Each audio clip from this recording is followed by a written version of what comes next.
G'day YouTube, it's Shane here once again, and you're watching After Midnight. Hello and welcome to After Midnight. And I'm going to talk about the week that I've had. Now, the week that I've had has been incredibly weird and not exactly wonderful. But what I will do, before I do any of that, is send a massive shout out to a YouTuber by the name of Gevedon, and her link is down below. We had a fantastic discussion on Google Hangout, and a few other YouTubers popped in and out, and it was great to see them as well. That was pretty awesome, guys.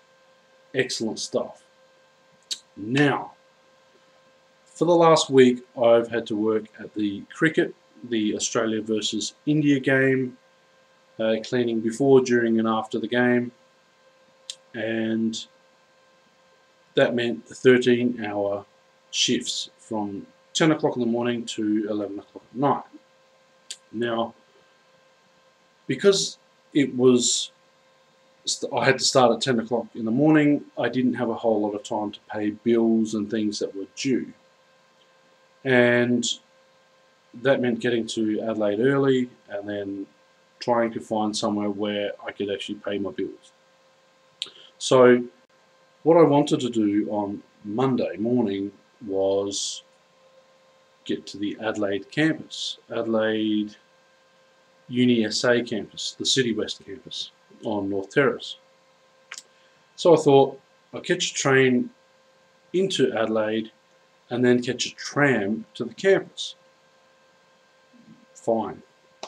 Until, of course, I get to the tram station and a tram pulls in. The traffic light goes red.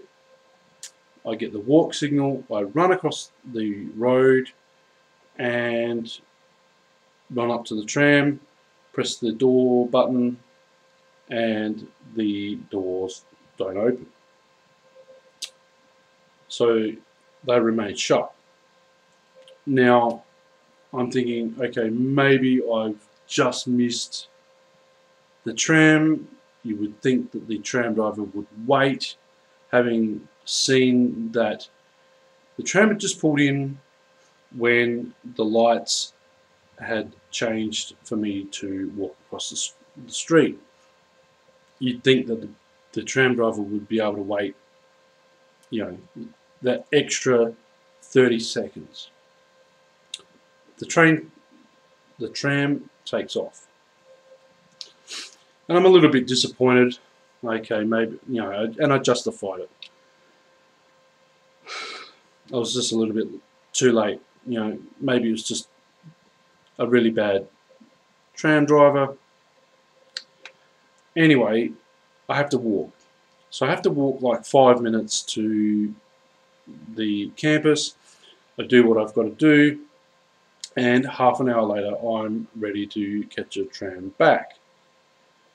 And because I've got to be at work at a certain time, I'm starting to panic. I'm thinking, okay, am I going to be a little bit late or whatever? Anyway, I go to catch a tram in the opposite direction. I'm sitting at the tram stop, ready and waiting. The tram driver sees me, pulls in, and stops. I press the button again. The tram doors remain shut. So instead of opening, they remain shut. And then when the light goes green, the tram driver drives off. So I've missed 2 trams because they've refused me entry for some reason. I don't know what's going on. And I'm getting more and more frustrated and annoyed. It's a really, really hot day and I've been refused entry. So I walk back to the train station and then go to work, do what I've got to do. And then at the end of my shift, I have to catch the last train home. Now, this meant having to buy a brand new multi-trip ticket, to saving me money in the long term. Anyway, I do that, and I get on the train and the ticket won't validate. And by this stage, I'm starting to become paranoid. 2 I can handle, 3, it's getting there. Anyway, the conductor, the guy that checks the tickets, who is strangely enough a subscriber of mine, came to my rescue, explained the situation, and then basically said I could have a free trip, which was really, really good of him. That was pretty awesome. I'm not going to mention any names because he might get back, he might get in trouble, and so on and so forth.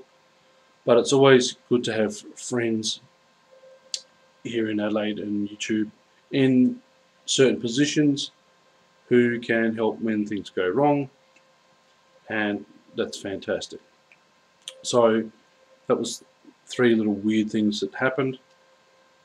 Now, fast forward to Friday night, and I've had to catch the last train home again. Only instead of the train, because they are upgrading the train line, there's no train. So I've got to catch a bus. And my work colleague, who worries about me, has said, okay, please send me a text message letting me know when you've gotten home safe and sound. Because she worried about me, because normally what she'd do is drive me to the train station so that she knows that I get there safely. That's all well and good. Anyway, this time I've got to walk to the train station. I get to the train station safely, then I wait, and then catch the bus home. Okay. Anyway, I'm texting her, and jokes and things like that, all the way home, and I get off at a certain station. I won't mention where I live.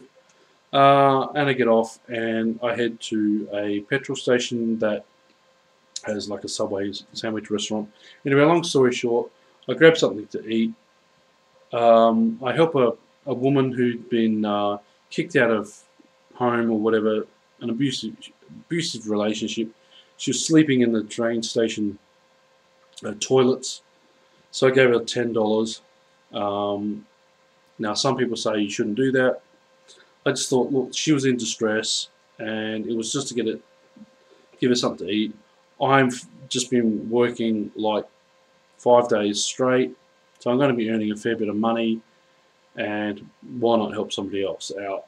Especially, she seemed genuine enough. Anyway, so later on, I get the Subway sandwich that I was after, and I'm on my way home. And as I'm walking down the street, I'm texting my work colleague, and we're making jokes and whatever else still. And a police car goes flying past me, and I've got my phone out, and I don't think anything of it. I check my, we stop joking for a little bit, and I put my phone back in my pocket. So I'm continuing to walk and whatever. Anyway, the police car turns around and comes back and starts questioning me. The questions start rather rudely with the question, what are you taking photos of? And I'm thinking, hang on, it's 1 o'clock in the morning. Why would I be taking photos at 1 o'clock in the morning? So I say, I wasn't taking photos. The police officer was adamant that I was, and said, why were your hands out like this then? I thought, well, no, they weren't. What's going on here? And do you have a mobile phone? Yeah, I was using it to look at the time because I'm not wearing a watch. And then all the other rigmarole of, where have you come from, where are you going, where do you live, so forth. So I answered all the questions, and he eventually drove off. I started thinking, why would I be taking photos at night? At 1 o'clock in the morning, it's dark. I just don't have the camera equipment to be able to film in the dark, or film in the dark properly. My mobile phone is not going to pick up anything anyway. The whole thing was ridiculous. And then it cottoned on. It dawned on me. He thought that I was taking photos of the police vehicle as it drove past. And I'm thinking, well, why would I do that? And even if I was taking photos of the police car,